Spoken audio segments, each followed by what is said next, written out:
할렐루야. 수요일에 오신 여러분 환영합니다. 하나님께서 여러분의 선택을 아름답게 복주시고 기름 부어 완성시켜 주시리라 믿습니다. 오늘 여러분이 오고 싶은 마음이 생겼던 것, 와야겠다라고 하는 마음 먹게 되었던 것, 또 이렇게 될 수 있도록 길을 열어주신 그 하나님의 뜻이 분명히 있는 줄 믿습니다. 확신을 가지고 하나님 말씀을 듣기를 축복합니다. 갈라디아서 5장 16절입니다.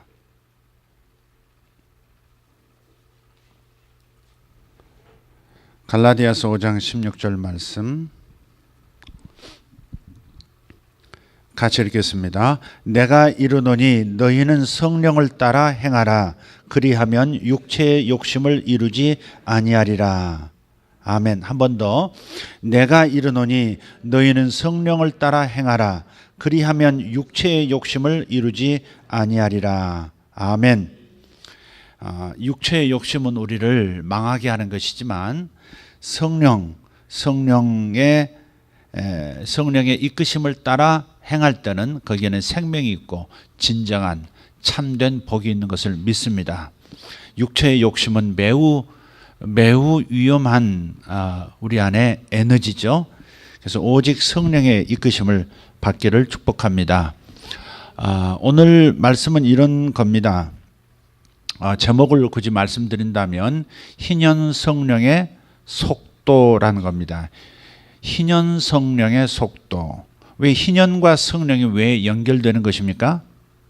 희년은 성령께서 성취하실 수 있는 일이기 때문에, 오직 성령께서 성취시켜 주시는 일이기 때문에 그렇습니다. 성부 하나님은 희년을 예정하셨다면 성자 예수님은 예정된 희년을 선포하신 하나님이시고, 성령 하나님은 선포된 희년, 즉 예정된 희년을 성취하시는 분이시죠. 그래서 희년은 하나님께서 제정하신 것이고 선포하게 하신 것이고 또 이루어 가시는 것입니다. 그래서 이 삼일체 하나님과 희년의 연관성을 염두에 두시면 좋겠습니다. 특별히 희년의 성취는 성령께서 이루시기 때문에 성령님의 역사, 성령님의 운동에 대해서는 우리가 성경적으로 잘 이해해야 잘 따라갈 수 있습니다. 오늘 본문 말씀도 그렇죠. 성령을 따라 행하면 그랬죠. 우리 인생의 신앙의 승리는 성령님을 잘 따라가느냐 하는 문제에 달려 있습니다. 성령께서 일하심을 잘 이해하고 거기에 조율해서 잘 따라갈 수 있는 사람, 성공하는 인생이 될 수밖에 없는 것이죠. 그래서 성령님을 빼놓고 희년의 성취, 희년의 복을 경험할 수 없다 하는 것입니다. 자, 희년은 하나님께서 제정하신 법인데 50년마다 한 번씩 돌아오는 쉼의 해죠. 자유와 해방의 해를 말한다. 이미 우리는 알고 있습니다. 누가복음 4장 18절부터 19절 말씀을 한번 읽어보도록 하겠습니다. 이는 가난한 자에게 복음을 전하게 하시려고 내게 기름을 부으시고 나를 보내사 포로된 자에게 자유를, 눈먼 자에게 다시 보게 함을 전파하며 눌린 자를 자유롭게 하고. 아멘. 이게 바로 이제 예수님께서 공생애를 시작하시면서 나사렛, 자신이 자라나셨던 그 동네 회당에서 선포하셨어요. 그래서 이 누가복음 4장 18절과 19절 말씀을 나사렛 선언이라고 합니다. 나사렛 선언 혹은 메시아 취임식, 취임사라고 합니다. 내가 바로 너희들이 수천 년 기다려왔던 메시아다. 너희들이 기도하고 기다려왔던, 그리고 약속을 받았던 그 말씀의 성취가 바로 나다. 메시아 취임사 나사렛 선언이라고 하는 거예요. 그런데 주의 성령이 내게 임하사 그러셨단 말이에요. 주의 성령이 내게 임하셨기 때문에 희년을 이룰 수 있다는 것이에요. 주의 성령이 내게 임하셔서 희년이 시작되었음을 너희들에게 선포한다. 지금 그렇게 말씀하고 계시는 것이기 때문에 주님의 이 복음 구속의 복음 사역 또한 성령의 역사를 빼놓고는 이야기할 수 없는, 이루어질 수 없는 것이. 그래서 반드시 희년은 성령께서 이끌어 가신다, 성령만이 성취하신다 하는 이 귀한 성경적 개념을 분명히 가지고 있어야 합니다. 따라합시다. 희년의 축복은 성령께서 이끌어 가신다. 성령께서 이끌어 가실 때는 어떤 방향성이 있다는 거죠. A라는 지점에서 B라는 지점을 가겠다. 성령께서 당신의 사랑하는 구원받은 당신의 자녀들, 백성들을 A에서 B로 이끌고 가신다 라고 할 때 방향성이 있다는 걸 말하거든요. 그래서 이 성령의 방향은 3차원적으로 이해를 해야 합니다. 성령의 이끄시는 그 성령의 방향은 3차원의 방향에서 이끄신다. 그래서 가로, 세로, 그리고 높이, 가로, 세로, 높이가 있어요. 지금 보시면 가로가 있죠? 수평된 부분, 그리고 대각선처럼 생긴 부분, 세로입니다. 가로와 세로가 면이죠. 가로 곱하기 세로는 면이에요. 그래서 거기에 이제 위아래 높이가 있어요. 그래서 가로는 좌우를 말하고요. 세로는 앞뒤의 방향을 말하고요. 높이는 상하를 말해요. 자, 그러면 먼저 이 앞뒤의 방향을 좀 잠깐 설명을 드릴게요. 앞뒤 방향은 속도의 문제입니다. 세로의 문제, 그 앞뒤의 방향이에요. 그래서 속도를 말해요. 속도가 정확해야 한다는 것이죠.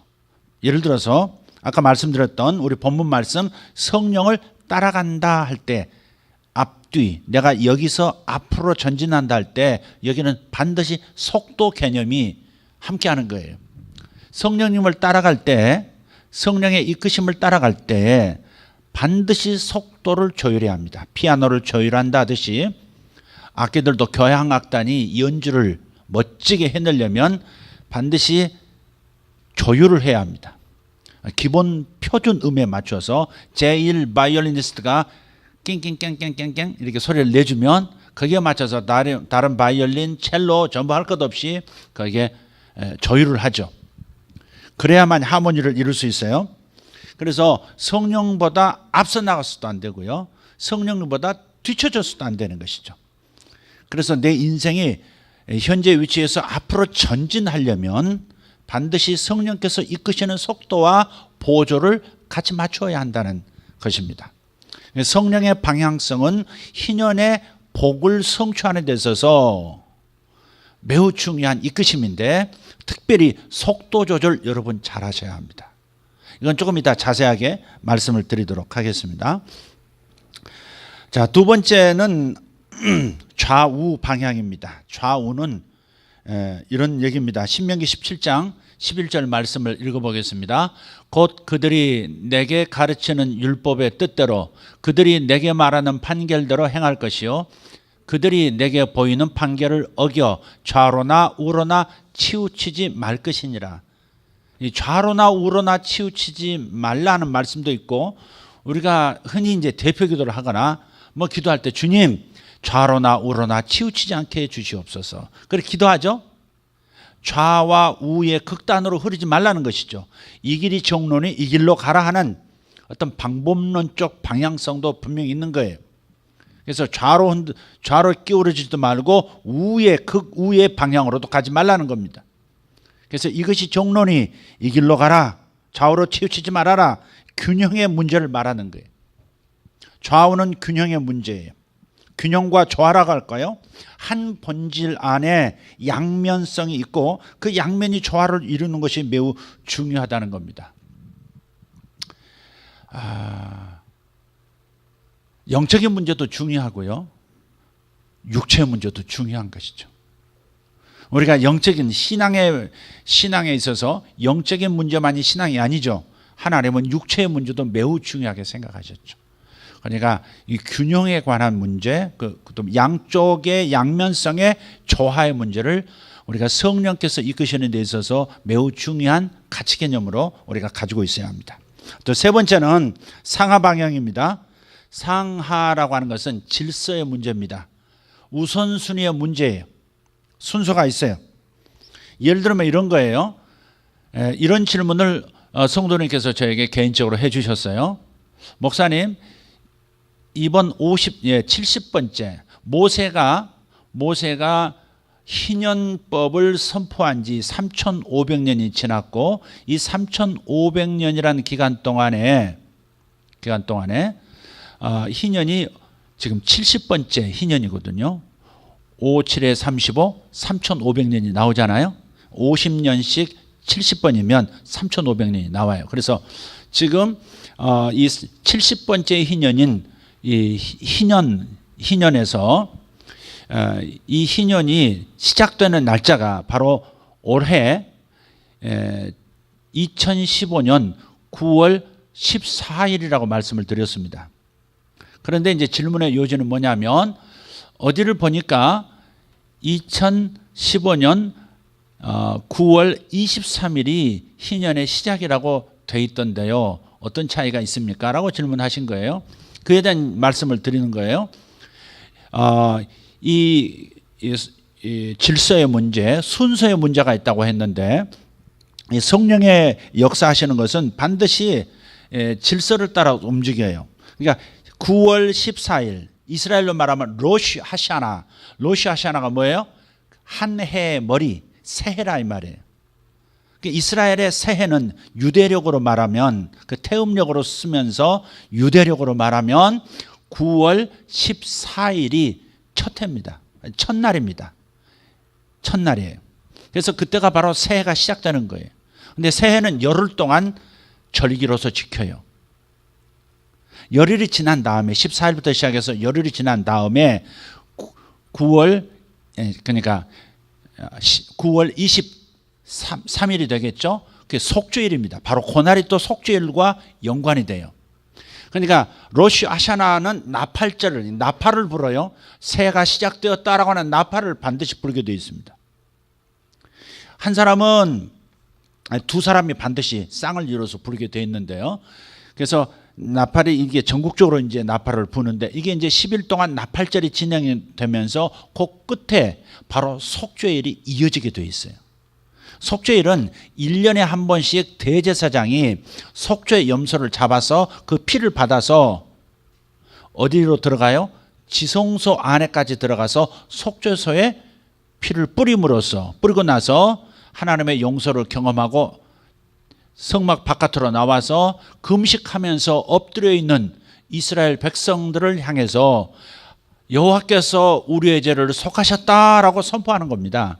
그게 속죄일의 첫날 드리는 제사예요. 대속죄일이에요. 그게. 그런데 그 속죄일은 닷새간 진행이 돼요.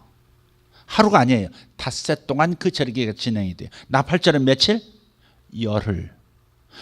진짜 원력상으로 달력상으로 새해 첫날은 9월 14일이지만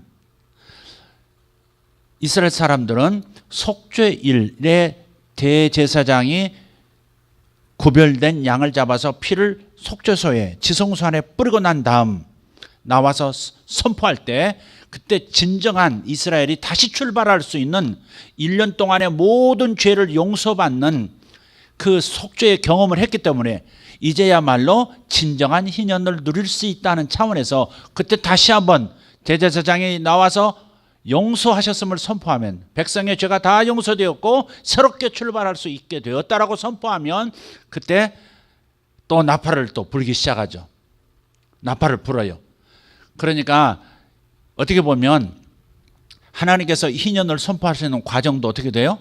첫 번째 나팔절 때 이미 시작됐지만 그러나 영적으로 완전히 용서받고 진정한 출발을 할 수 있는 것은 또 속죄일에 시작할 수 있다.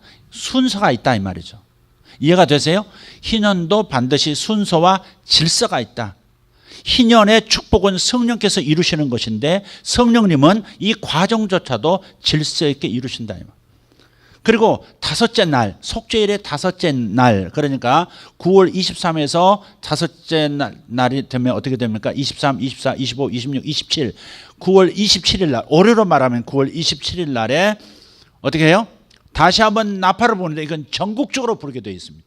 이때 불 때 전국적으로 불어요. 왜냐하면 이제부터 희년의 자유, 노예가 해방되고 부채가 탕감되고 잃어버렸던 땅을 되찾는 이 구체적인 토지 반환이 완료되는 시점, 그게 바로 속죄일 다섯째 날에 부는 나팔과 함께 끝이 나는 거예요. 그러니까 희년의 이 축복이라는 것이 1월 1일부터 시작해서, 그들로 말하면 1월 1일부터 시작해서 속죄일 마지막 날까지 과정들, 순서, 질서가 있다 이 말이죠. 희년이 한번 첫날 한번 부는 것으로 끝나는 게 아니라 몇 차례에 걸쳐서 진행되고 있다. 그리고 처음 알파도 있고 완료의 오메가도 있다는 거죠. 자, 조금 복잡하게 들렸을지 모르겠어요. 자, 하나님의 성령은 반드시 우리를 이끌어 가신다. 어디로? 희년의 축복의 장소로 이끌어 가신다. 희년의 축복의 상태로 이끌어 가신다. 거기는 자유와 그리고 부채를 탕감하는 것과 그 다음 토지를 다시 되찾는, 조상에게 물려받았던, 그러나 어쩔 수 없이 팔아야만 했던 그 땅을 다시 돌려받고 누구하고나 다 같이 다시 출발할 수 있는 기회를 얻게 되는 이 과정. 자, 이것이 성령의 희년 운동입니다. 그래서 성령의 희년 운동을 정리하면 이런 거예요. 속도 운동, 균형 운동, 질서 운동, 이 세 가지로 말할 수 있어요. 자, 그러면 오늘 이것만 좀 집중해서 말씀을 좀 자세하게 드릴게요. 성령님의 속도 운동, 성령님의 운동성 중에서 속도 운동에 대해서 말씀을 드립니다. 희년은 속도를 다시 조절하는 해다, 이렇게 말할 수 있어요. 49년 동안, 50년 동안 중에 49년 동안은 개인의 자유 그리고 개인의 능력, 사유재산이 강조되는 아주 자본주의적인 그러한 이 삶의 속도로 진행이 돼요. 얼마든지 개인의 능력에 따라서 돈을 벌 수 있다. 남의 땅도 살 수 있다. 다른 사람을 더 부릴 수도 있다. 기업을 키워나갈 수 있다. 재산 부릴 수 있다. 그런데 이 능력이란 게 모두가 다 이런 능력을 가지고 있는 건 아니거든요. 모두가 다 좋은 기회를 잡는 것도 아니거든요. 많이 버는 사람이 있는가 하면 많이 못 버는 사람이 있어요. 확장시켜 나가는 사람이 있는가 하면 자기 있던 집도 팔아야 되고 땅도 팔아야 되는 사람이 생길 수 있어요. 뭘 하다가 부지 중에 부채가 생겨서 그걸 갚느라고 자기 집도 팔고 땅도 팔아야 되는 경우가 생긴다는 말이죠. 그래서 기반을 잃어버리는 사람들이 있어요. 그러니까 잘 되는 사람도 있고 못 되는 사람도 있어요. 능력이 있어서 다른 사람보다 훨씬 많은 것을 벌어들인 사람이 있고, 어떤 사람들은 가지고 있는 것조차도 잃어버리는 사람도 있어요. 상류층도 있고 서민도 있어요. 재벌도 있고 노숙자도 있는 거예요. 49년 동안은 개인의 능력을 10분 보장해서 얼마든지 자신의 능력, 자신의 잠재력을 발현시켜서 성취하라는 겁니다. 자, 이게 이제 자본주의적인 사회의 특징인데 성경도 일정 부분 이런 것을 인정한다 이 말이에요. 그러나 사람이 뭔가 재물을 모으기 시작할 때는 주체하기 어려운 욕망도, 다른 말로 하면 탐욕이라고 하는 것이 그 마음에 자리 잡을 수 있다는 것이죠. 탐욕은 우상숭배라 그랬거든요, 하나님께서. 과유불급이라 넘쳐나는 것은 모자란만 못하다, 그런 말도 있죠. 그러니까 사람이 돈을 벌기 시작하고 잘 되기 시작하면 하나님도 잊어버릴 수 있어요. 주변 사람 살피는 것도 잊어버려요. 속도가 붙으니까. 나는 계속 이렇게 살아야 돼. 나는 이렇게 계속 살아야 돼. 여기서 뒤처지면 안 돼. 벌어도 더 벌어야 돼. 이거 가지고는 안심 못해. 더 벌어놔야 돼. 뭐 이런 거죠. 그러다 보면 탐욕이라고 하는 것이 사람의 마음을 차지하고 그 사회를 덮을 수 있어요. 그래서 제 50년째 되는 해, 희년이라고 하는 때에는 이렇게 마구마구 달려가던 그 속도 조절 못한 채, 가속도가 붙은 채 달려나가던 개인과 사회가, 국가가 이제는 뭔가 속도를 조절해야 하는 그런 시점에 왔다는 거죠. 성령은 바로 희년을 통해서 이런 것을 우리에게 말씀하시는 거예요. 속도 조절이 필요하다는 것이죠. 속도를 의식하지 않고 달리다 보면 하나님의 속도를 앞지르는 경우가 있어요.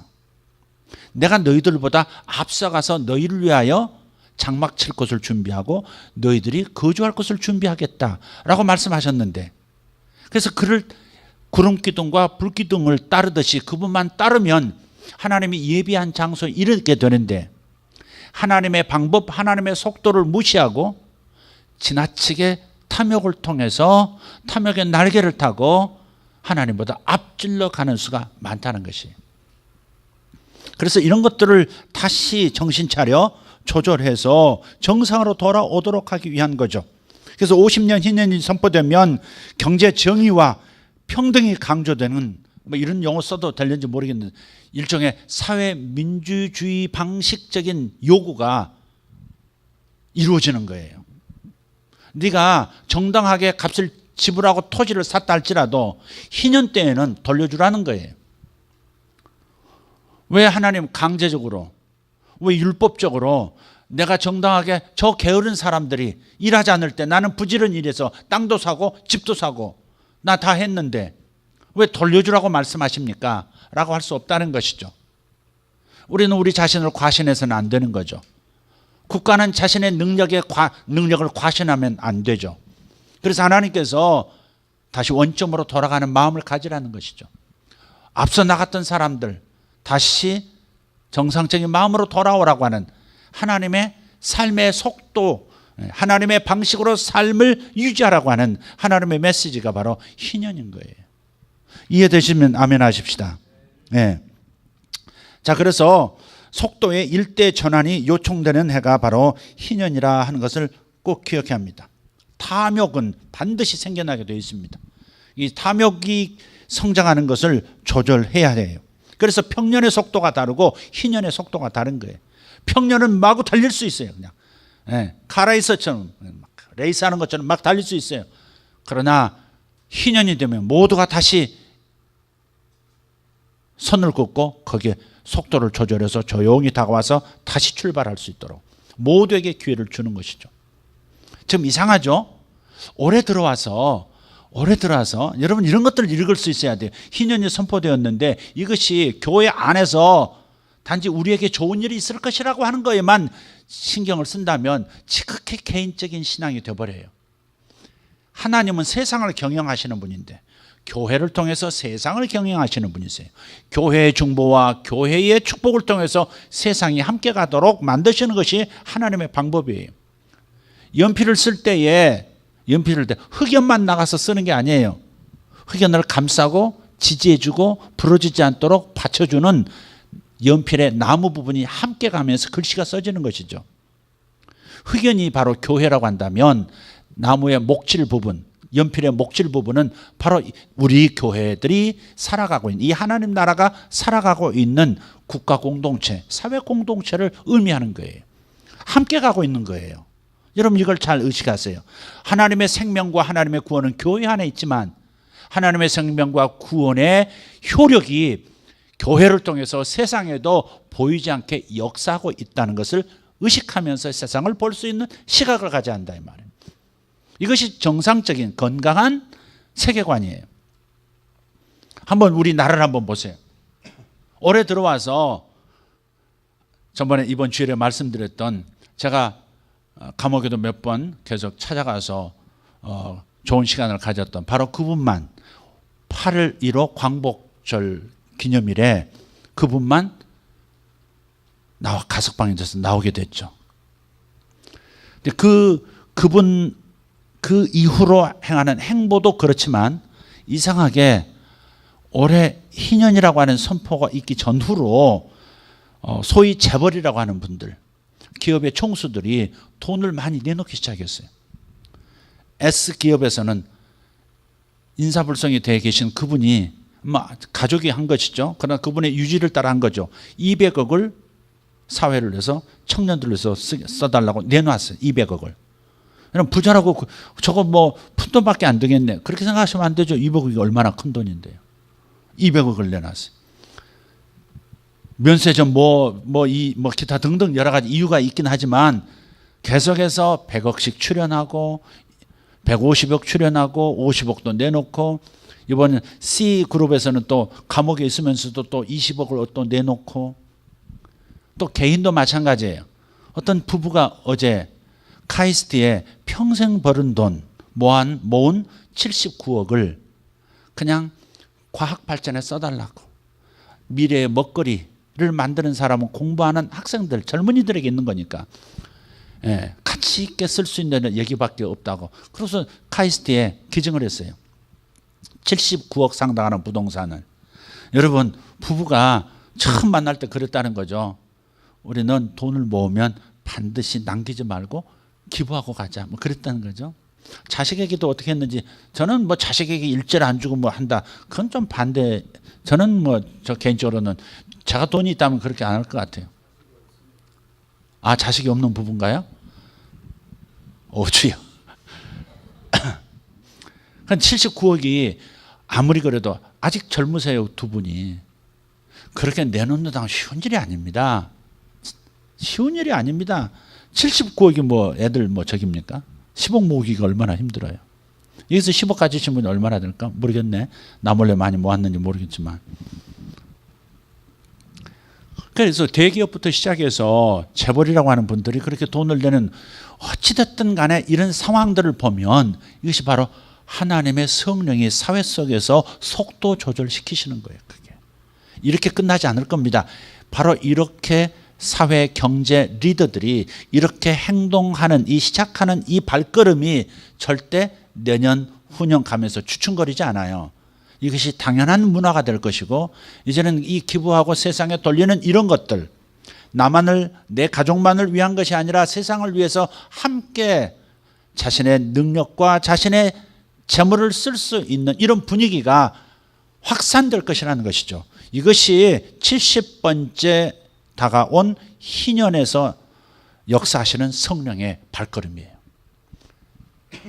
그래서 조금이라도 뒤처진 사람들, 희망 없는 사람들이 다시 희망을 가지고 전진할 수 있는 소망이 생기도록 만들어주는 것이죠.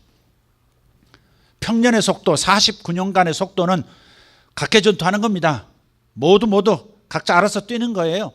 그러나 50년짜가 되면 반드시 돌아보고 너무 뒤처져서 소망마저 잃어버린 사람들을 다시 같이 뛸 수 있는 기회를 주는 것. 그것이 바로 성령의 희년의 역사인 것이에요. 속도 조절이 필요하다 말씀을 드렸어요. 그래서 기득권의 그 가속도와 무절제 않은 욕망의 속도를 희년법 제한 속도에 맞추도록 하는 것, 이것이 바로 희년의 목적이다 하는 것을 말씀드렸습니다. 자, 이렇게 한번 생각해 보면 어떨까요? 그 비행기가 이렇게 날아갈 때 가끔 전쟁하는 그 전투기들을 위해서 공중급유기라는 게 있어요. 비행기 이제 전투할 때 공중에 기름을 가득 실은 또 하나의 비행기가 있어요. 기름 수송기죠.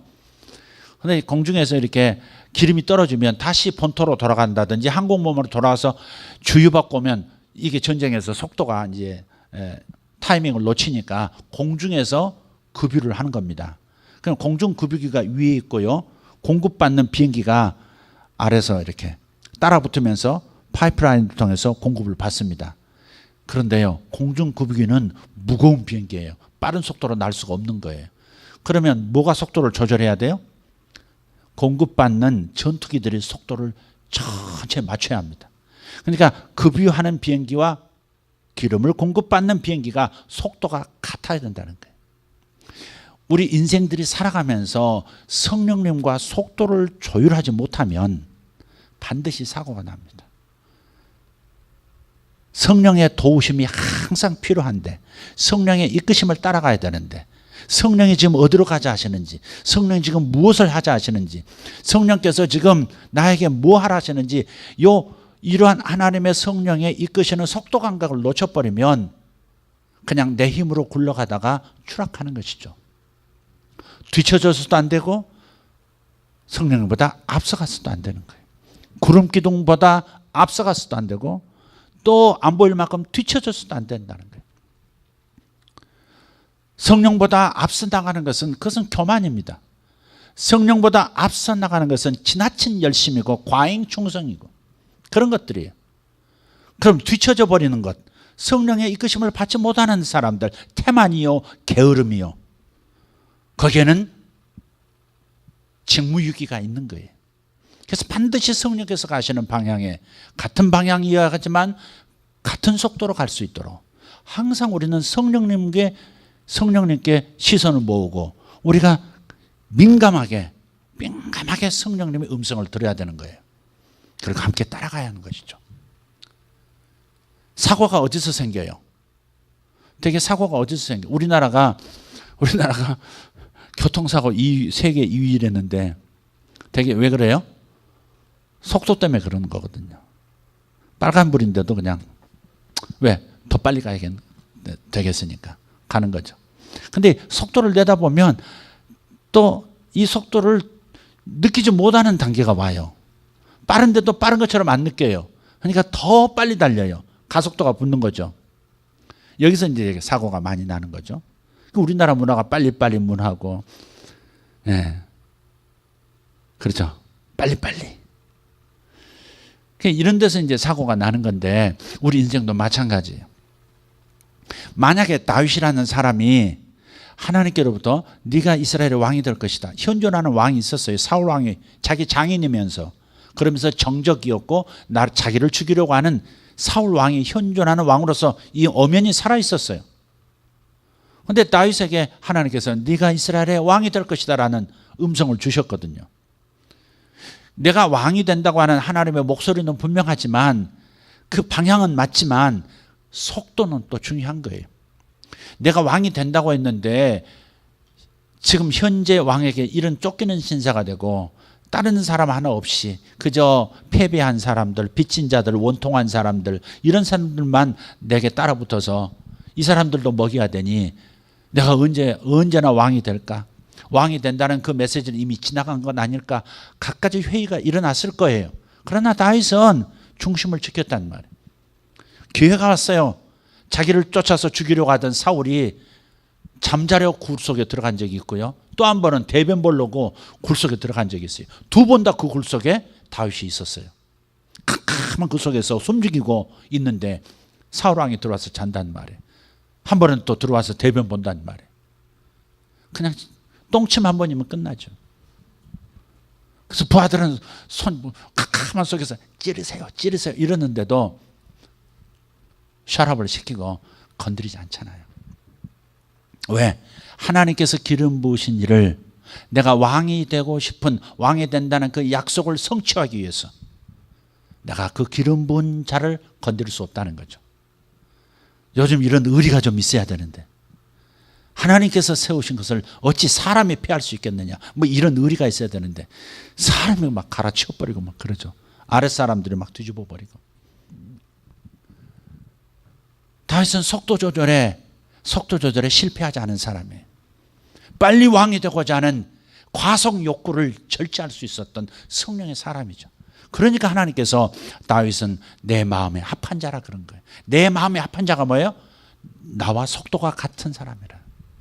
내 계획의 속도와 같은 사람이라. 내 마음의 속도와 같은 사람이라. 내 스케줄과 속도가 같은 사람이라. 여러분도 그러기를 예수 이름으로 축복합니다. 빨리 성공해야 된다는, 빨리 문제를 해결해야 된다는, 내가 더 늙기 전에 뭘 해야 된다고 하는 이러한 조급한 마음이 더 큰 실수를 가져올 수 있고 하나님의 성령의 계획을 오히려 망칠 수 있다 하는 것을 기억해야 합니다. 그래서 어떤 사람들은 그래요. 목사님, 하나님께서 다 알려주셨으면 좋겠어요. 그러나 내가 앞으로 일어날 일을 다 한다면 어쩌면 하나님을 잘 따라가기보다는 하나님의 일을 오히려 망칠 가능성이 매우 많습니다. 인간 속에 있는 무절제한 탐욕의 영은 절대 속도 조절하려고 하지 않습니다. 자신도 모르게 가속도가 붙고 하나님을 넘어서는 자기 소견 따라 움직이는 사람이 돼요. 사사기 21장 25절은 그런 말씀이 있죠. 사람이 각각 자기의 소견에 따라 행하였더라 그랬단 말이에요. 사사기의 마지막 장이 그래요. 사람이 각각이에요. 하나님의 성령의 조율하는 것이 아니라 각각 자기 소견에 옳은 대로 행하였더라. 다윗은 자기 소견에 옳은 대로 행한 사람이 아니에요. 하나님의 의견에 따르는 사람이었고, 하나님의 방법을 따르는 사람이었고, 하나님의 속도에 따르는 사람이었다는 말. 그래서 내 마음에 합한 자라는 거예요. 사실 다윗이 왕이 된 다음에도 너무너무 하고 싶었던 일이 있었어요. 다윗의 소원은 이런 거였죠. 내 평생의 한 가지 소원은 여호와를 모시는 그 성전에서 여호와의 아름다운 얼굴을 바라보며 그 아름다움을 찬송하는 것입니다.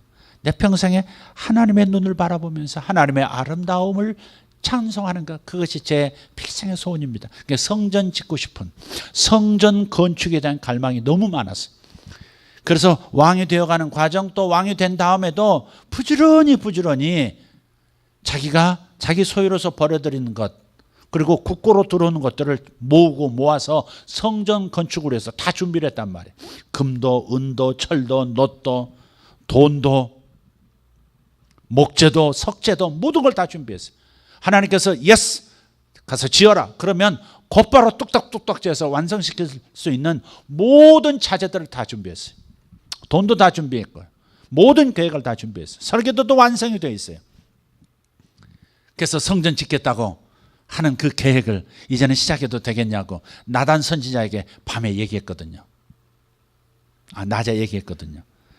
나단 선지자가 너무 좋은 아이디어거든요. 이미 알고 있었겠지만 왕이여 마음껏 주의 성전을 지으소서 그랬단 말이에요. 돌아가서 나단이 밤에 자려고 하는데 하나님 성령께서 너 틀렸어. 잘못 말했어. 가서 말해. 다윗 너는 군인이라 피를 많이 흘렸기 때문에 네가 성전을 세운다면 주변 국가들이 평화의 샬롬의 성전이 아니라 이 신을 전쟁의 신으로 오해할 것이다. 사람을 죽이고 국가를 멸망시키는 전쟁의 신, 복수의 신으로 오해할 것이다.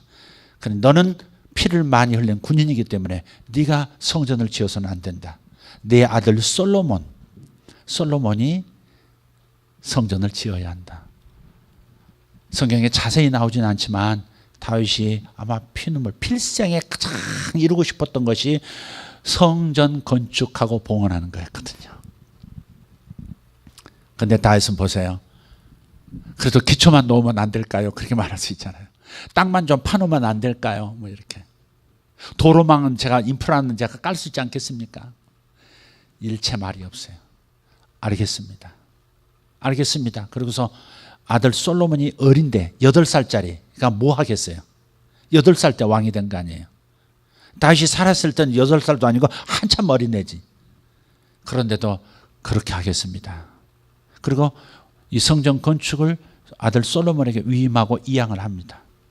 그것이 삶의 속도를 조율하는 탁월한 사람의 태도입니다. 희년이라고 마구잡이로 덤벼들어서는 안 됩니다. 행여 있을 수 있는 우리 성도들의 희년이니까 이 사업 저 사업 내가 마구 벌려도 다 잘 되겠지. 자기 소견에서 나온 아이디어를 하나님의 성령께 인어받으려고 하면 안 돼요. 하나님의 성령으로부터 흘러 들어오는 그 아이디어와 그 하나님의 인도하심을 따라서 내가 무언가를 시작하는 것이어야지, 자기가 앞서서 뭐든지 보증해 주시는 해라고 아무데나 도장 찍고 아무데나 돈 빌리고 그래서는 안 된다 이 말이에요. 반드시 성령의 인도하시는 속도 조절에 자기가 발맞출 수 있어야 되겠다는 거. 이건 놓쳐서는 안 됩니다. 예수님께서도 그런 적이 있으셔요. 예수님도 유혹을 받으셨잖아요. 예수님이 3번 시험을 받으셨어요. 그 시험은 템프테이션, 유혹입니다. 테스트가 아니에요. 하나님의 테스트가 아닙니다. 마귀의 사탄의 템프테이션, 유혹이었죠. 고린도서도 그런 말씀이 있어요. 지난번 잠깐 말씀드렸지만 너희가 감당할 시험 밖에는 너희에게 당한 것이 없나니, 그런 말씀이 있죠. 또 너희가 시험 당할 즈음에 피할 길을 내시느니라. 그것을, 그 시험을 무슨 시련으로 생각하면 안 돼요. 그러면 바울도 안 죽어야 되고 베드로도 안 죽어야 되고요. 야고보 대사도도 목배임 당하지 않아야 돼요. 피할 길을 다 내주시니까. 아니에요. 복음을 위해서 내가 시련을 겪는 것은 그것은 하나님께서 막아주시겠다 그런 게 아니었어요. 자기의 헌신에 따라서 자기의 충성에 따라서 하나님 앞에 봉헌하고 싶은 것을 목숨을 다해 충성하면서 헌신하는 데에서는 주께서 막으시다 그러지 않으셨어요. 보호하실 때가 분명히 있죠. 그 사명이 이루기 전까지는 하나님 보호하시죠. 그러나 모든 시련에 대해서 다 보호한다 그러지 않았어요. 주님께서 말씀하시던 사도 바울이 말했던 그 시험 당함을 허락지 아니하시고 하는 말은 또 시험 당할 즈음에 피할 길을 내신다는 그 말씀은 유혹을 말하는 거예요. 모든 유혹을 감당할 유혹만 허락하신다는 거였고 그 유혹 당할 즈음에 넘어지기 전에 피할 길도 하나님 주신다고 요셉이 피하듯이 피할 길을 주신다는 말이었지 그것은 시련이라고 해석하시면 안 되죠. 그런데 예수님도 시련이 아니었고 유혹이었다는 말. 사탄이 3번 유혹하죠. 그 3번째 유혹이 뭐였습니까? 내게 절하면 높은 곳으로 데리고 올라가서 천하만국 당시 로마가 지배하고 있던 세상을 보여주면서 영적으로 단숨에 보여준 거예요. 높은 곳에서 보여주고 네가 나에게 절하면 내가 이 천하의 모든 영광을 너에게 다 주겠다. 와, 얼마나 간교해요. 다 네가 차지해도 네가 나한테 굴복하고 내 꼬북만 되면 결국 너는 메시아가 될 수 없고 메시아 왕국도 사탄의 왕국이 되어버리는 거죠. 그런데 예수님께서 그런 유혹을 받으셨을 때 어떻게 들으시는 거예요? 어떻게 들으셨을까요? 자, 신명기 7장 22절을 한번 보겠습니다. 신명기 7장 22절. 자, 한번 같이 읽어요. 내 하나님 여호와께서 이 민족들을 내 앞에서 조금씩 쫓아내시리니 너는 그들을 급히 멸하지 말라. 들짐승이 번성하여 너를 해할까 하노라. 지금 예수님이 받으셨던 유혹이 뭐예요? 아니 십자가 그 지루하고 고통스러운 십자가 건너뛰고 그냥 나한테 절을 한 방 하면 그냥 끝나는 거야. 네가 이루려고 하는 것이 결국 천하를 네가 너를 믿고 구원받게 하려는 거 아니야. 뭐 십자가 뭐 길게 갈 건 뭐 있어? 뭐 고생을 할 필요 뭐 있어? 뭘 기다리는 거야? 네가 원하는 천하 모든 사람들이 너를 보고 너의 영광을 보고 전부 너를 따를 텐데 그런 거 필요 없이 내게 절해. 그럼 내가 도와줄게. 지금 사탄은 그렇게 유혹하는 거거든요. 앞서 나가라는 거죠. 하나님의 계획과는 상관없이 십자가의 하나님의 방법과는 상관없이 그냥 마귀의 방법 좋은 게 좋은 거야. 꼭 먹고 알 먹고 할 수 있는 거지. 이런 방식으로 유혹을 한다는 거죠. 그러나 예수님께서는 바로 이 말씀을 생각하셨을 거예요. 조금씩 조금씩 이루어져 나가는 것이 하나님 나라다. 내가 할 파트가 있고 내 제자들이 할 파트가 있고 제자들의 제자들이 할 파트가 있고 1세기 교회가 할 일이 있고 20세기 교회가 할 일이 있고 다 다르다. 하나님 나라는 단번에 그렇게 똑딱하면서 이루어지는 것이 아니라 배울 것은 배우면서 돌파할 것은 돌파하면서 경험할 것은 경험하면서 전진되는 거야. 주님은 신명기 7장 22절의 말씀을 가지고 그렇게 생각하셨을 거라고 추측을 해봐요. 단번에 뭔가 이루겠다. 이것이 사람들을 실패하게 만드는 거예요. 부동산 투기가 왜 나오는 거예요? 주식 투기가 왜 나오는 거예요? 투자하고 투기는 다른 참 그게 말하기 좀 애매해요. 애매하긴 하지만 우리의 언어로 말한다면 성령의 인도하심을 따라 하면 돼요. 그러나 성령의 인도하심 없이 자기 소견대로 탐욕을 따라서 그냥 욕망을 따라서 성령의 인도하심은 상관없이 뭔가를 취하고 벌어들이고 할 때 우리는 뭐가 돼요? 유혹에 넘어진 거죠. 그게. 그건 희년의 복이 아니에요. 그건 희년의 복이 아니에요. 성령의 인도하심. 성령의 인도하심. 성령의 인도하심. 반복할 때는 아멘을 요구하는 것입니다. 성령의 인도하심. 이게 매우 중요해요. 이단들의 특징이 뭐예요? 과속이에요. 과속하는 사람들은 반드시 벌금 물게 돼 있어요. 하나님의 계시로 시작했다가 자기 계시로 끝나요. 그 사람들은. 전도관에 또 훗날에 천부교의 교주가 됐습니다마는 박태선 장로라는 분이 있잖아요. 그분이 인천이 아니죠. 남산 야외 음악당에서 집회할 때요. 한참 신유 역사가 일어날 때 병 고침 역사가 일어날 때 얼마나 많은 병자들이 낫는지 성령이 역사하셨죠.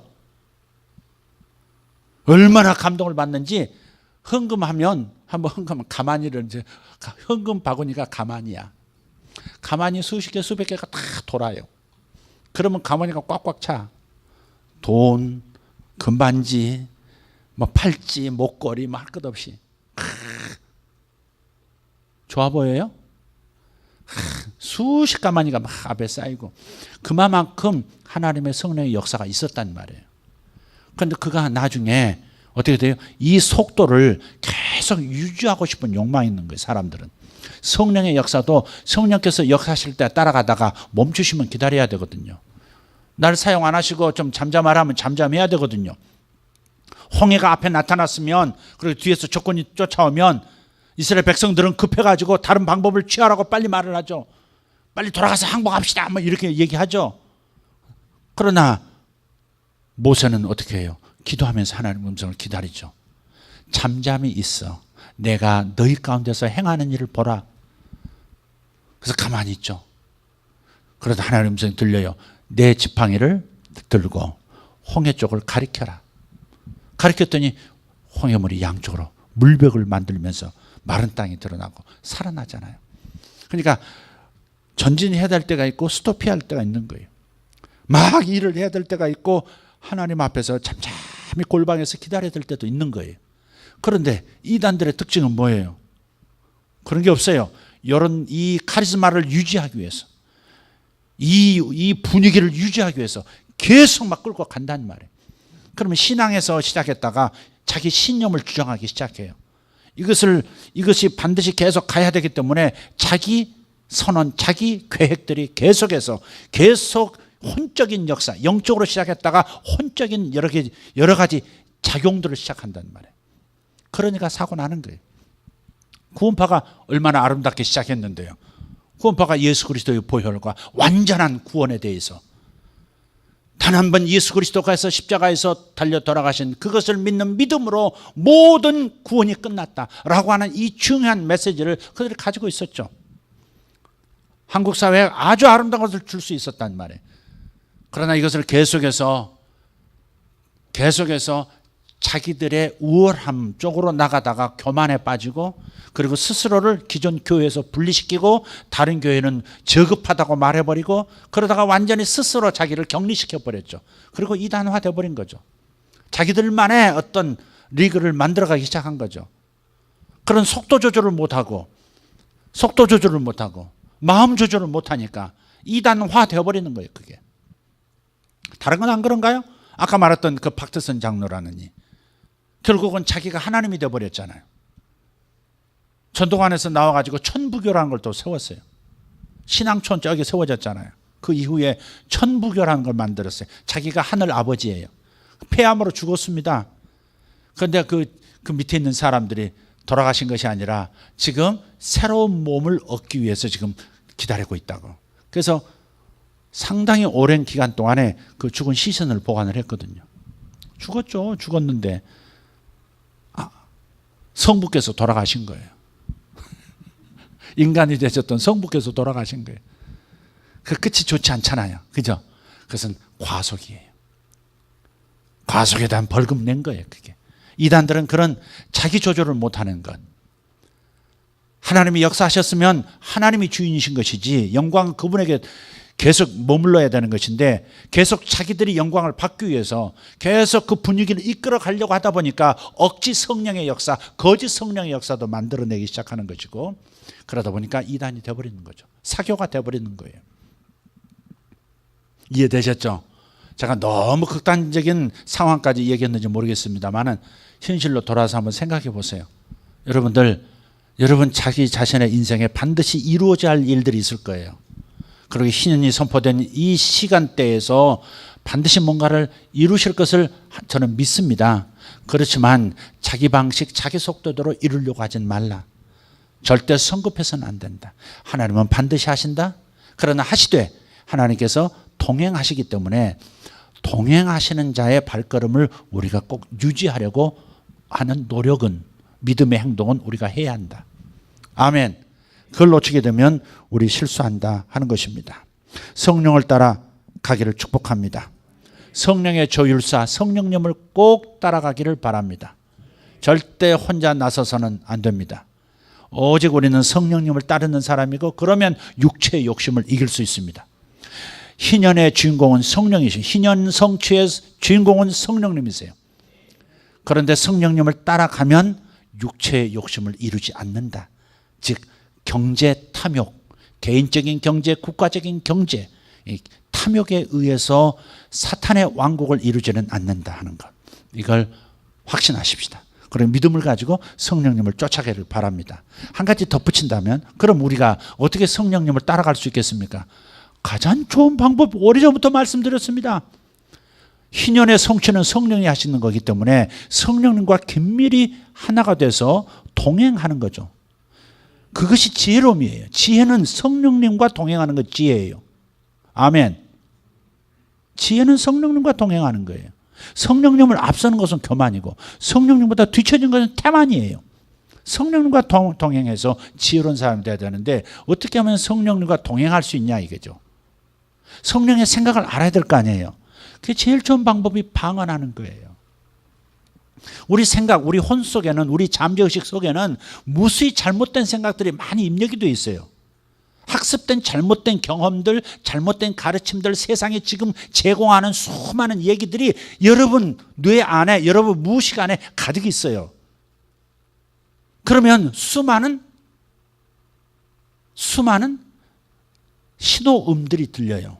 하나님의 음성 말고 수많은 성령의 음성과도 같은, 성령의 음성으로 착각할 수 있는 수많은 신호음들이 내 마음속에서 일어나요. 아, 이건 될 것 같아. 아, 저거 하면 잘 될 것 같아. 이런 있어요. 근데 그 중에는 성령이 역사하시는 것도 있어요, 분명히. 그럼 어떻게 분별하느냐 이거죠. 그게 지혜인데 어떻게 하느냐? 방언을 많이 하라 이 말. 방언을. 방언 못하고 있는 사람은 자기 생각으로 갑니다. 다행히 말씀을 좀 많이 아는 사람들은 그래도 조심조심 가요. 예, 아주 이상한 짓은 저지르진 않아요. 그러나 성령의 과격한 응답과 축복은 경험하기가 어려워요. 막 부어주신 희년에 물부터 부어주신 역사는 경험하기 힘들어요. 왜? 말씀 분별하는 것도 사실은 자기가 제대로 분별하느냐 그것도 모르거든요. 잘못된 신학에 오염된 것도 많거든요. 예를 들어서 방언 같은 거 위험하다, 예언사역 같은 거 아주 정말 이상한 거다, 이렇게 막 몰아가 버리는 것도 있거든요. 성경에 분명히 예언의 은사도 있고 방언의 은사도 있고 방언 통변의 은사도 있고 병 고침의 은사도 있고 다 있는데 말씀하면서 말씀에 있는 실제적인 내용은 또 부정한다는 말이죠. 그러니까 방언을 한다면, 왜 여러분 구약에 모든 은사가 다 있어요. 예언도 있고 병 고침도 있고 다 있어요. 기적 행하는 것도 다 있고요. 근데 신약에는 구약에 없는 은사가 딱 하나 있어요. 그게 방언이에요. 방언. 오순절날 성령이 임했을 때 전부 하나같이 방언으로 기도할 수 있게 됐잖아요. 그죠? 에베소서 온 제자들 기도하는데 성령이 내려오시니 다 방언하더라 그러잖아요. 베드로가 고넬료 집에 가서 설교하는데 성령이 임하시니 다 방언하더라. 왜 신약시대에서는 방언을 하게 하느냐? 성령이 내 안에 들어오시면, 내 영 안에 들어오시면 성령께서 내 안에서 하나님의 지혜를 내 영으로 다운로드 시켜주세요. 자, 이걸 설명하려면 또 길어지니까 간단하게 이렇게 얘기합시다. 방언 많이 하십시오. 방언을 소리내서 하셔야 돼요. 방언을 계속 하시면 믿음으로 하세요. 믿음으로. 성령께서 내 안에서 뭔가를 터치하신다.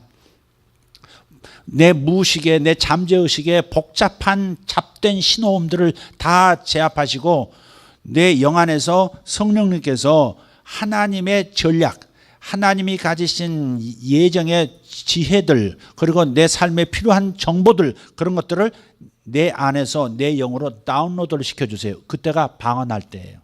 방언할 때, 방언하는 순간은 내 한국말이 멈추잖아요. 여러분, 신경학자들이, 뇌를 연구하는 신경학자들이 최근에 밝혀냈습니다. 사람이 방언할 때 뇌에 이게 전극을 연결해 가지고 다 이 공명 현상, 이 자기 공명 기계로 다 찍었단 말이에요. 방언하는 동안에 이 대뇌 전두엽 있잖아요. 이 전두엽이 전부 쉬고 있어. 이건 움직이질 않아. 방언할 때 우리 생각도 하고 다 하잖아요. 방언할 때 소리도 하고 막 다 하는데 이상하게 전전두엽이 쉬고 있어. 그러니까 이사야서 11장 28절에 있는 말씀이 맞아요. 내가 새로운 방언과 생수한 입술로 이 백성에게 말할 텐데 이것이 바로 너희의 안식이요 너희의 유쾌함이라고. 안식은 쉰다는 얘기 아니에요. 생각으로 복잡한 이게 쉬워요. 방언하는 동안에 생각이 쉬워요. 내 꾀가 쉬고 내 방법이 다 쉬워요. 그러면 방언하는 동안에 뭐가 활동해요? 내 영과 성령께서 내 안에서 합동으로 역사하는 거예요. 그럼 방언을 많이 하다 보면 방언하는 가운데 하나님의 마음이 내 영 안에서 솟아올라요. 내 마음으로 이제 이해되기 시작해요. 뭔가 불안하던 마음도 사라지고 두려움도 사라지고. 방언을 계속 하다 보면 방언하기 전까지는 뭔가 일을 앞두고 두렵고 불안하고 그랬던 것들이 방언을 이렇게 지속적으로 하면 잠잠해져요. 잠잠하고 평안한 가운데 뭔가를 해야 한다는 지혜가 떠올라요. 뭔가를 찾고 뭔가를 만들고 뭔가 누군가에게 연락하라고 하는 그런 순수한 지혜가 떠올라요. 그게 방언을 통해서 주시는 하늘의 목소리예요. 그게. 그러니 방언을 말한다는 것이 이 복잡한 세상 속에서 다양한 선택의 기회들 속에서 무엇이 하나님의 길이고 무엇이 하나님의 인도하심인지 무엇이 성령의 불기둥이요 구름기둥인지를 분별할 수 있게 해주는 채널이란 말이에요. 이게. 그래서 신약시대에 하나님께서 직접 우리에게 말씀해 주시고 그래서 요한일서 그랬잖아요. 너희 속에 기름 부음이 있으시니 모든 것을 가르칠 때니까 누구의 가르침 받을 필요가 없다. 무엇인가를 선택할 때 내 삶을 결정할 때 이 남자를 만나야 되나 저 여자를 만나야 되나 이 사업 해야 되나 안 해야 되나 이런 모든 걸 이 가르침 받을 때 다른 사람에게 조언을 받을 필요가 없다 이거죠. 가장 중요한 것은 자기 안에 계신 성령께서 유일한 최고의 지혜자이신데 지혜자이신 성령께서 내 안에서 방언을 통해서 하늘에 하나님께로 채널을 열게 하시고 하나님의 지혜가 내 속에서 솟아나도록 만드는 거예요. 그것이 성령의 배에서 강처럼 흐른다는 말씀의 의미예요. 방언은 여러분을 다른 채널로 연결하는 거예요. 땅의 채널이 아니라 하늘 채널로 연결하는 아주 중요한 하늘의 문이에요. 그게. 그러니까 방언을 많이 하시길 바라고요. 방언을 한참 한 다음에 조용히 있어도요. 입 다물고 방언 안 해도요. 안에서 방언이 막 큰 소리로 막 되고 있어요. 여러분 경험하셨어요? 방언을 한참 하다가 가만히 있어 보세요. 혀도 안 움직이고 아무도 안 움직이는데 언어가 이 안에서 막 언어가 막 계속해서 언어가 막 솟아오르고 있어요. 그게 바로 영적 채널이에요. 그게. 그 채널 가운데 방언을 내가 못 알아들어도 나중에 방언을 많이 하면 알아듣기도 해요. 그러나 못 알아들어도 그 방언을 많이 말하는 가정 가운데 하나님의 방법이 하나님의 때가 하나님의 방향이 전해온다고요. 그러니까 방언 기도를 많이 하셔야 돼요. 아멘. 저의 대부분의 기도는 방언입니다. 한국말 기도는 5%도 사실 안 돼요. 큰 방언. 여러분 안 그럽니까? 통성으로 기도하는 분들 한국말이 막 줄줄줄 나옵니까? 아니요. 방언을 받은 사람들 성령 세례 받은 사람들은 한국말 몇 마디 하고 방언으로 다시 돌아가고 그러다가 한국말 몇 마디 하고 방언으로 돌아가고 그렇습니다. 자기 동물에게 굉장히 중요한 기도를 하고 있는 거예요. 잘못된 생각들 그런 것들을 제압하고 하나님과 일치되는 그런 방법들을 성령께서 역사해 주시는 거예요. 할렐루야. 자, 그래서 여러분의 삶의 희년은 성령께서 성취하실 것이다. 그러나 그 인도하시는 과정도 성령께서 인도하시도록 기회를 드려야 된다. 그중에서 오늘 초점은 뭐였어요? 좌우도 중요했고 상하도 중요하지만 앞뒤 속도가 매우 중요하다. 그 속도는 성령의 발걸음의 속도에 맞춰야 한다. 아멘. 이해되셨죠? 간단한 것 같지만 간단하지. 간단한 것 같지만 복잡하다가 아니지. 복잡한데 간단하게 하나님께서 인도하시는 거예요. 그게. 인생이 얼마나 복잡해요. 얼마나 인생이 복잡해요. 그러나 성령이 인도하시는 단 한 가지의 길 최고의 길입니다. 성령 하나님과 동행하시기를 다시 한번 축복합니다. 속도 조절합시다. 따라합시다. 희년은 속도를 조절하는 것이다. 아멘. 탐욕에 사로잡히지 않을 수 있는 놀라운 법을 이 땅에 선포하신 거예요. 희년은 매우 놀라운 겁니다. 먼저 주님 앞에 올려드린 예물 봉헌하겠습니다. 자기의 기쁘신 뜻을 위하여 소원을 주시고 인도하신 하나님을 찬양하고 감사합니다. 장로님 들으셨고요. 예배의 자리로 불러주시니 감사합니다. 최영재님 드렸습니다. 주님 늘 은혜와 긍휼의 사랑을 베풀어 주셔서 감사합니다. 박자매님 드렸습니다. 하나님을 예배하는 것으로 마음과 발걸음 주심을 감사합니다. 김집사님 올려드립니다. 축복의 자리에 초대해 주셔서 감사합니다. 무명으로 올려드렸습니다. 하나님 감사합니다. 오늘 하나님 귀한 예물을 주님 앞에 올려드립니다. 마음이 하나님께 있는 이 사람들 항상 하나님께서 주신 은혜로 산다고 하는 이 믿음의 고백을 예물로 이 시간 확인하는 귀한 손길들입니다. 하나님 저들의 삶에 주의 복이 따르고 있음을 감사합니다. 아버지 하나님 희년을 맞이하여 초자연적 공급이 이분들에게 있을 줄 믿습니다. 예수 이름으로 이 예물에 제가 동의합니다. 여기 올려진 모든 예물에 하나님의 종으로서 하나님 동의합니다. 하나님 보좌에서 증거의 예물이 되게 하시고 이들이 희년의 이 복된 시간 동안에 큰 복을 받아야 할 사람임을 아버지 동의합니다. 주님 저들에게 기적이 일어나게 하시고 희년의 초자연적 현상이 나타나게 하옵소서. 예수님의 이름으로 축복합니다. 주님 감사합니다. 오늘 이 시간 주님 앞에 기도합니다. 주님 오늘 들은 말씀 중에 다윗의 예가 제 가슴을 쳤습니다. 예수님께서 유혹을 받으셨을 때 한 말씀 신명기의 말씀이 가슴을 울렸고 그리고 마귀의 방식이 아니라 마귀의 속도가 아니라 하나님의 성령의 속도에 맞춰야 한다는 것을 결정하셨습니다. 아버지 이 말씀도 아버지 마음에 닿았습니다. 아버지 하나님 내가 욕망의 열차에 올라타 주체할 수 없는 그 탐욕의 열차에서 뛰어내리지 못한 채 달려가고 있을 때 성령님께서 잠깐 멈춰 쉬었다 가라고 그리고 다른 사람과 함께 가라고 말씀하신다 하는 것도 들었습니다. 속도의 조율사이신 성령 하나님 내 속도가 올바른지 일러 주시옵소서.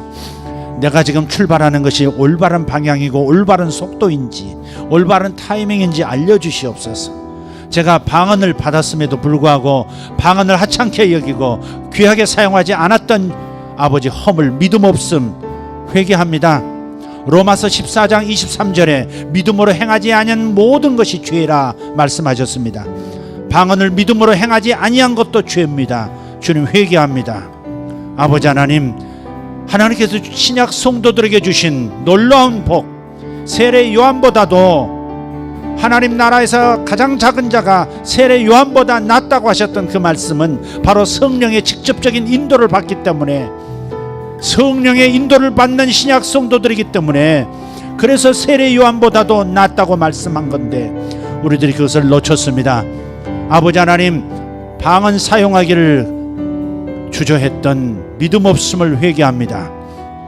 방언을 통해서 하나님의 음성을 인도받는 것을 그 방법을 놓쳤던 것을 회개합니다. 오늘 회개하는 영혼들에게 다시 한번 하나님 주신 선물을 잘 사용해서 성령의 방향과 성령의 속도와 성령의 균형 성령의 아름다우신 인도하심을 받는 역사가 있게 하여 주시옵소서. 주님 감사합니다. 오늘 이것을 주님 앞에 다시 한번 고백하면서 내가 주님 주신 선물을 통해서 희년을 맞이하겠습니다. 주님 앞에 기도하는 시간 갖기를 원합니다.